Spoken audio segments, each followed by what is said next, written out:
Thank you, Chairman and members of the committee, and thank you for the opportunity to be here to testify before you.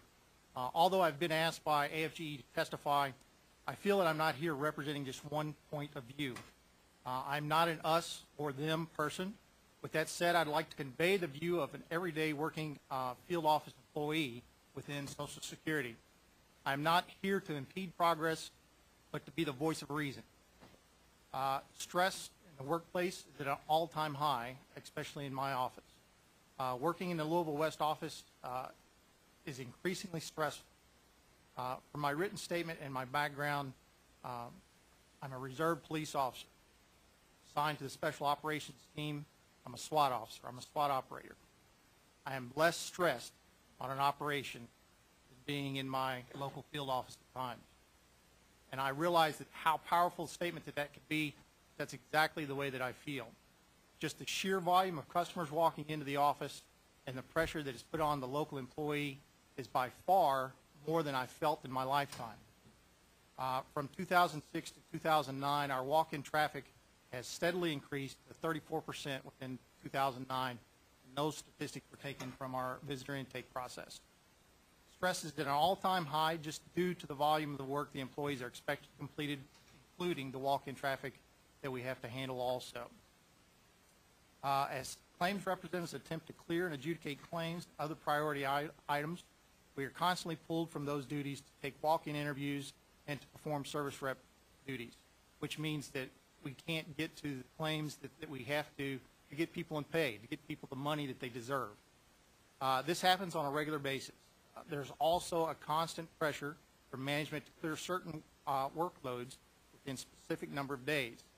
And it doesn't help when management routine walks behind the employees to stop and see or hover while we're working. This does nothing to contribute to the office efficiency. In fact, it has the opposite effect because employees feel they are being spied on and cannot be trusted to do the work that has been entrusted for them to do. My own stress level has reached a point to where I'm now being treated for hypertension. I was constantly having headaches at work and didn't understand the problem. I had no idea how serious the problem could have been. I'm exercising. I'm watching what I eat. Due to my outside activities, I have to stay in somewhat physical condition. I'm 43 years old, and I've been on medication for 2 years or more. Recently, the seriousness just hit home with a coworker in Louisville downtown office. That worker suffered a massive stroke and has paralysis on his right side. He will more than likely not return to work. He's 40 years old. The I claims has been in my written statement, or is in my written statement. The statistical manipulation as far as the numbers go within the agency is also in my written statement. The numbers does not tell the true story. The numbers, if you take the numbers at hand, they don't tell the true story with what's happening within the field office. There are a number of examples that I can give and will give, and also in my written statement that they're being manipulated to the point where they're not telling the overall story of what's going on within the field office. Again, with the stress, poor employee morale is at an all-time low. Employees are overwhelmed and feel like they don't matter. They feel like they don't have a voice. They're told what to do, how to do it, and when to complete it, and that's basically it. And that's all at direction of management. Statistics benefit no one but management. The lack of upward mobility, again, is also a morale problem.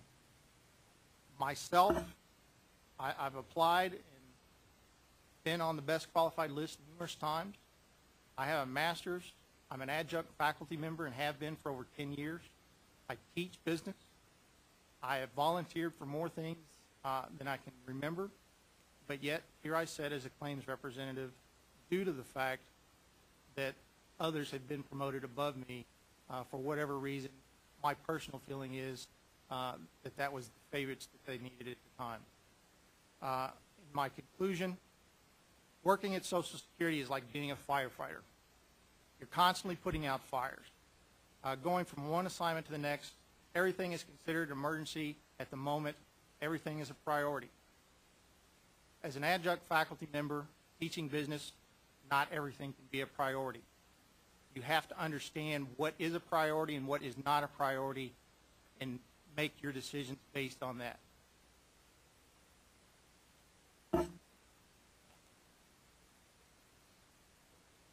Congress should also take a very close look, again, at SSA's hiring practice, merit system principles, and prohibited personal practices, as they are treated as optional and not law. Cronyism and nepotism are rampant and have been replaced the promotions of well-trained and experienced employees. I live by a simple creed, and I've done that my entire life. I'm prior military.